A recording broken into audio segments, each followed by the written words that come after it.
নমস্কার বন্ধুরা, প্রতিদিনের মতো আবার একটি নতুন ভিডিও নিয়ে তোমাদের সামনে চলে এসেছি। এসএসসি জিডি 2025, তো ফাইনালি তোমাদের ফাইনাল রেজাল্ট আসতে চলেছে। দেখো, আগেও একটা রোজগার মেলার ডেট কিন্তু ভাইরাল হয়েছিল, নোটিশ ভাইরাল হয়েছিল ইউটিউবে। সেই নোটিশ অনুযায়ী কিন্তু যে ফাইনাল রেজাল্টটা আসার কথা ছিল সেটা কিন্তু আসেনি। কিন্তু এইবারে যে নোটিশটা ভাইরাল হয়েছে সেই নোটিশে কিন্তু অফিসিয়ালি বলাই আছে যে 12 তারিখের আগে কিন্তু রেজাল্ট পাবলিশ করতেই হবে। তো আজকের এই ভিডিওতে সম্পূর্ণ এই নিয়েই কথা বলবো। সত্যি কি 12 তারিখের আগেই তোমাদের হচ্ছে এসএসসি জিডি 2025-এর হচ্ছে ফাইনাল রেজাল্ট আসবে? ফাইনাল মেরিট লিস্ট কি পাবলিশ হবে এসএসসি ওয়েবসাইটে? তো তাই নিয়ে আজকের এই ভিডিওতে সম্পূর্ণ কথা বলবো। তো ভিডিওটি শুরু করার আগে তোমরা যদি চ্যানেলে নতুন হয়ে থাকো তো চ্যানেলটিকে অবশ্যই সাবস্ক্রাইব করে নিও এরকম আরো ভিডিও পেতে। চলো বন্ধুরা, আজকের ভিডিওটা শুরু করা যাক। দেখো, আগে যে নোটিশটা ভাইরাল হয়েছিল সেখানে কিন্তু মানে বিপুল পরিমাণে ভাইরাল হয়েছিল যে এই চলে এসেছে, মানে ডিসেম্বরের 20 তারিখের আগে কিন্তু তোমাদের হচ্ছে রেজাল্ট পাবলিশ হয়ে যাওয়ার কথা ছিল, এরকম 20-22 তারিখের আগে।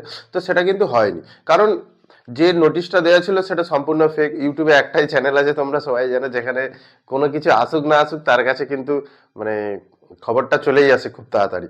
তো এইবারে যে নোটিশটা হয়েছে এটাও কিন্তু সেম। তো দেখতে গেলে আমি আগেও একটা ভিডিও বানিয়েছিলাম, সেই ভিডিওতে বলেছিলাম তোমাদের যে জানুয়ারির 15 তারিখের মধ্যে কিন্তু অবশ্যই রেজাল্টটা চলে আসবে। তো সেটা একদম কিন্তু সত্যি হচ্ছে, কেননা 12 তারিখের আগেই কিন্তু এবারে হচ্ছে তোমাদের ফাইনাল রেজাল্ট দিয়ে দেবে এবং ফাইনাল মেরিট লিস্ট পেয়ে যাবে। তো অনেকেই পাবে বিএসএফ, সিআরপিএফ, সিআইএসএফ। আমাদের ওয়েস্ট বেঙ্গলে তো বেশিরভাগ এই তিনটেই হয়, বিএসএফ, সিআরপিএফ, সিআইএসএফ এবং এসএসবি, আইটিবিপি এগুলো খুবই কম হয়, আসাম রাইফেল। তো অনেকেই কোয়ালিফাই করবে, অনেকেরই নাম্বার আছে, অনেকেই হচ্ছে মানে নিজের স্বপ্নটা পূরণ করবে এবং অনেকেই আছে যারা কিছু কিছু নাম্বারের জন্য হচ্ছে ওই মেরিট লিস্ট থেকে বাদ হয়ে যাবে। তো যাদের নাম্বার কম আছে তারা টেনশন করো না, কারণ এবারে কিন্তু এসএসসি নিয়ম অনুযায়ী যে প্রত্যেকটা মানে পুরো যে ভ্যাকেন্সি বেরিয়েছে মানে 53,000 সামথিং, এই ভ্যাকেন্সি কিন্তু পুরোটাই যে ক্যান্ডিডেট থাকবে পুরোটাইকে নেওয়া হবে। কিভাবে নেওয়া হবে? প্রথমে একটা মেরিট লিস্ট বেরোলে, ফার্স্ট মেরিট লিস্ট, তারপরে কিন্তু অবশ্যই সেকেন্ড মেরিট লিস্ট বেরোবে।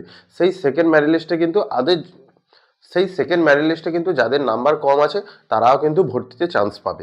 তো তোমাদের যাদের নাম্বার বেশি আছে তারা তো জব পাচ্ছ, তারা তো হচ্ছে ফাইনাল সিলেকশন পাচ্ছ, এবং যাদের নাম্বার কম আছে অলরেডি মেডিকেল পাস হয়ে আছো তাদেরও কিন্তু একটা চান্স আছে যে তোমরা এই ফাইনাল মেরিট লিস্টে চান্স পাওয়ার জন্য, যেটা সেকেন্ড বারে বেরোবে। তো তোমরা অবশ্যই নিজের আশাটাকে খইও না, একটা চান্স তোমরা তোমাদের দিক থেকে 100% দিয়েছো, দেখো না কি হয় সেকেন্ড মেরিট লিস্টে নাম আসে কি না আসে। তো যারা যারা পাস করেছো মেডিকেল পাস তারা অবশ্যই প্রতীক্ষা হারিও না, অবশ্যই তোমাদের নাম আসবে। অনেকেই হচ্ছে চাকরি পেয়ে বাবা মার স্বপ্ন পূরণ করবে এবং অনেকেই হচ্ছে ব্যর্থতা হয়ে আবার ঘুরে আসবে একই পথে। তো বন্ধুরা, আজকের এই ভিডিওটা শুধুমাত্র তোমাদের জন্য বানানো যে এসএসসি জিডি 2025-এর কিন্তু ফাইনাল রেজাল্ট অলরেডি চলে এসেছে। তো তোমাদের সম্ভবত 12 তারিখের আগেই কিন্তু এই রেজাল্ট পাবলিশ হয়ে যাবে।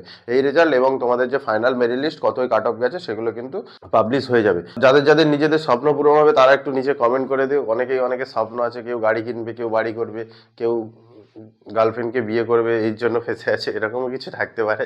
তো ঠিক আছে বন্ধুরা, যারা যারা পাস করবে তাদেরকে খুবই কংগ্রাচুলেশনস, তোমরা নিজের সাফল্যের পথে এগিয়ে গেছো এবং আরও এগিয়ে যাও, আরও ভালো ভালো এক্সাম দাও। এই বলেই আজকের এই ভিডিওটা এখানে শেষ করছি। তো তোমাদের যদি কোনো কিছু জানার থাকে অবশ্যই নিচে একটু কমেন্ট করে দিও এবং ভিডিওটা ভালো লাগলে অবশ্যই একটি লাইক করে সাবস্ক্রাইব করে দিও চ্যানেলটিকে। চলো বন্ধুরা, আজকের ভিডিওটা এখানেই শেষ করছি। ভালো থেকো, সুস্থ থেকো এবং নিজের পরিবারের খেয়াল রেখো। ধন্যবাদ।